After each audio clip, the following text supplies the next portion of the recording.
पाकिस्तान में पहली बार बीवी के साथ जबरी मुबाशरत मैरिटल रेप के जुर्म में कराची की सेशन अदालत ने शौहर को 3 साल कैद और जुर्माने की सजा सुना दी। जावेद नामी शख्स को मैरिटल रेप के जुर्म में तज़ीरात पाकिस्तान की दफ़ा 377 के तहत सजा सुनाई गई। अदालत ने इन्हें 3 साल कैद की सजा और 30,000 रुपये जुर्माना अदा करने का भी हुक्म दिया। सेशन कोर्ट का कहना था कि जुर्माना अदा न करने पर मजीद 1 माह कैद हो सकती है। बहुत से जनूबी एशियाई ममालिक की तरह पाकिस्तान, जहां मैरिटल रेप पर खुलकर बात नहीं की जाती, वहाँ शादीशुदा जोड़े में जबरी जिनसी ताल्लुकात को मुजरिम करार देने का कोई वाज़ेह कानून मौजूद नहीं है। मुतासिरा खातून के वकील बहजाद अकबर ने दलील देते हुए कहा कि 2021 में ज़िना बिल जैब के कानून में तरमीम की गई थी। पाकिस्तान पेनल कोड के सेक्शन 375 के मुताबिक किसी भी औरत के साथ इसकी रज़ा के बगैर जिनसी ताल्लुक कायम करना रेप है। वकील ने निजी मीडिया से बात करते हुए कहा कि मुझे दूसरे सूबों के बारे में नहीं मालूम, लेकिन सिंध में इस कानून में तरमीम के बाद ज़िना बिल जैब के जुर्म में किसी शख्स को ये पहली सज़ा है। मुतासिरा खातून ने अदालत में गवाही देते हुए कहा कि जुलाई 2022 में उनकी शादी के बाद उनका शौहर उनके साथ मुसलसल जबरी मुबाशरत करता रहा। खातून ने अदालत को बताया कि इन्होंने अपनी सास को शादी के 2 माह बाद इस बारे में आगाह किया था, लेकिन जावेद की वालिदा ने उनकी बात नज़रअंदाज कर दी। मुतासिरा खातून ने बिलाखिर नवंबर 2022 में अपने शौहर के खिलाफ कराची के चाकीवाड़ा पुलिस स्टेशन में पुलिस शिकायत दर्ज कराई। इस्तगासा की जानिब से मुकदमे की समाअत के दौरान पेश किए गए शवाहिद का जायजा लेने पर यह बात वाज़ेह होती है कि मुतासिरा खातून ने साबित किया है कि मुल्जिम, जो इसका शौहर है, जिनसी ज़ियादती का मुजरिम पाया गया है। मुतासिरा खातून के वकील बहजाद अकबर का कहना था कि इससे कबल पाकिस्तान में इज़दिवाजी जिनसी ज़ियादती या ज़िना बिल जैबा मैरिटल रेप से मुताल्लिक़ माजी में किसी को सज़ा नहीं दी गई।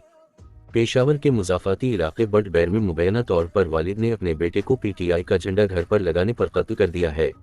स्कूल, कॉलेजेस और कारोबारी मराकज़ की बंदिश से मुतल्लक़ नोटिफिकेशन जारी है। इस्लामाबाद पुलिस BBC उर्दू के मुताबिक अफसोसनाक वाक़े का मुकदमा मक़तूल अताल रहमान के भाई आरिफ रहमान की मदद में दर्ज किया गया है, जिसमें कहा गया है कि दोनों बाप बेटा में सियासी गुफ्तगू पर तकरार और तल्ख़ कलामी का आगाज़ हुआ, जिस पर तैश में आकर वालिद ने अपने बेटे पर फायरिंग कर दी। आरिफ रहमान ने मजीद बताया कि उनके वालिद और भाई में बहस घर की छत पर तहरीक इंसाफ का पार्टी परचम लगाने से शुरू हुई, जो बढ़ते बढ़ते तल्ख़ कलामी तक पहुंच गई और तैश में आकर उनके वालिद ने अता रहमान पर गोली चला दी। जनवरी के आखिरी दिनों में मुख्तलिफ इलाकों में बारिश और पहाड़ों पर बर्फबारी की पेशगोई। आरिफ के मुताबिक गुज़श्ता रोज़ उनका छोटा भाई अता पाकिस्तान तहरीक इंसाफ का झंडा घर लेकर आया और उसे छत पर लगा दिया, मगर ये बात उनके वालिद को पसंद न आई। वालिद ने भाई को ताकीद की कि वोट जिसको भी देना है दो, लेकिन ये झंडा लगाने वाली बात सही नहीं है। आरिफ कहते हैं कि इस बात पर उनके छोटे भाई ने वालिद से बहस शुरू कर दी कि झंडा लगाना कोई बड़ी बात नहीं है, और बिलाखिर तकरार इस हद तक बढ़ गई कि नूर रहमान ने अपने बेटे पर फायरिंग कर दी। जावेद हाशमी भी इलेक्शन से दस्तबरदार। FIR के मुताबिक अता रहमान को इलाज के लिए लेडी रीडिंग अस्पताल ले जाया जा रहा था, मगर वो रास्ते ही में दम तोड़ गए। ये वाक़या पेश आने के बाद मुल्जिम वालिद घर से फरार हो गए हैं। सुपरिंटेंडेंट ऑफ पुलिस सदर डिवीज़न अब्दुस्सलाम खालिद का कहना है कि मुल्जिम की तलाश में छापे मारे जा रहे हैं, अभी तक गिरफ्तारी अमल में न आ सकी। लगता है कि जमातें पीछे रह गई हैं और आज़ाद उम्मीदवारों का मेला लग रहा है। ये लोग ना जमाती डिसिप्लिन के पाबंद होंगे, ना ही इनके कोई नज़रियात होंगे। तरक्याती फंड्स के लिए हर सियासी और अखलाकी उसूल पामाल करने को तैयार होंगे। पहले सिर्फ नून और बाओजी को सब कुछ देने की बात हो रही थी, अब कहा जा रहा है कि ताकत का तवाज़ुन आज़ाद उम्मीदवारों के हक़ में आ रहा है। सीनियर सहाफ़ी व तज्ज़ियाकार सुहेल वड़ाइच ने इंतखाबात 2024 का नक्शा खींच दिया। जियो न्यूज़ में शाये होने वाले अपने ब्लॉग आज़ादों का मेला में सुहेल वड़ाइच ने लिखा है कि आइंदा इंतखाबात का जो नक्शा सामने आ रहा है वो बड़ा अजीबो गरीब है। ऐसे लग रहा है कि हम दोबारा से 1985 के गैर जमाती इंतखाबात की सूरत हाल की तरफ रवाना हैं। अब तक जो आदादो शुमार सामने आए हैं, इनके मुताबिक 1985 में कौमी असेंबली के इंतखाबात में 1088 आज़ाद उम्मीदवार थे, जबकि 2024 के इंतखाबात में 3248 आज़ाद उम्मीदवार आमने सामने हैं।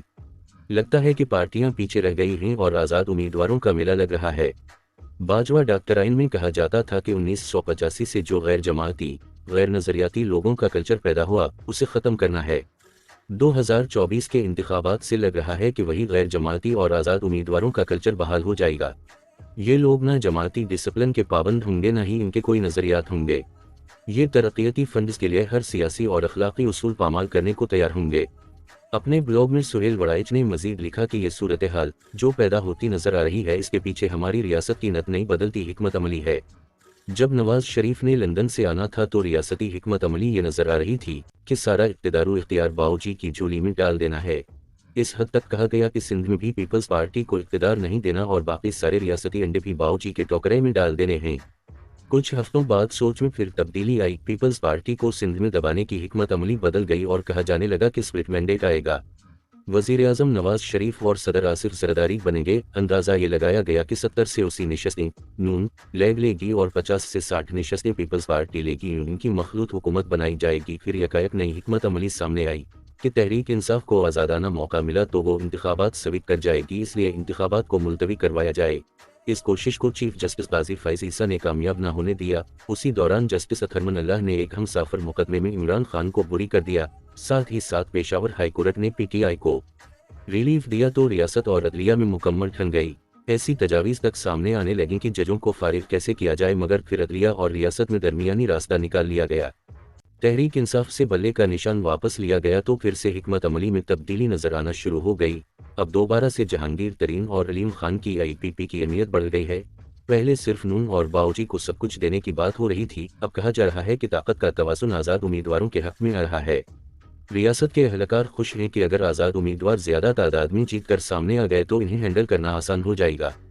ताज़ा तरीन तब्दीली जो हिकमत अमली में आ रही है ये कि इलेक्शन के करीब सबको फ्री हैंड दिया जाए, क्योंकि अब सोच ये है कि नून को भी इतना ताकतवर नहीं करना कि वो कल को रियासत के खिलाफ खड़ी हो सके। दूसरी तरफ नून लीग की हिकमत अमली शुरू ही से ये थी कि इंतज़ामिया इनकी मर्जी की हो और वो वक्त आने पर इनकी भी मदद करे। अभी तक नून को अपनी मर्जी की इंतज़ामिया का फ़ायदा हो रहा है, हालांकि रियासत की हिकमत अमली अब नून की अंधाधुंध हिमायत नज़र नहीं आ रही।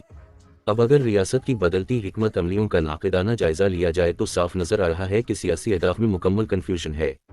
कभी कुछ अहदाफ मुकर्रर किए जाते हैं और कभी कुछ। जाहिर है कि इस तरह की बदलती हिकमत अमलियों में किसी भी वाज़ेह प्लान पर अमल दरामद मुमकिन नहीं रहता। ब्लॉग के आखिर में सुहेल वड़ाइच ने लिखा कि इलेक्शन का रिजल्ट क्या होगा अभी कुछ नहीं कहा जा सकता। ये बात अलबत्ता तय है कि इलेक्शन जैसा भी वो बहरहाल तब्दीलियां ज़रूर लाता है।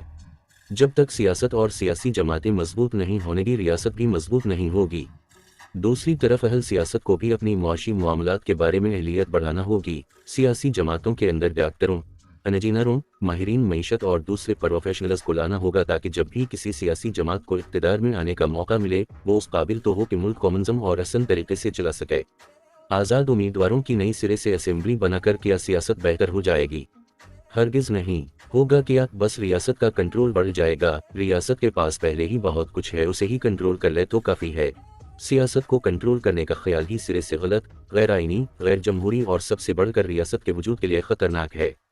काश बेहतर मुस्तक़बिल के लिए बेहतर हिकमत अमली बनानी शुरू कर दी जाए।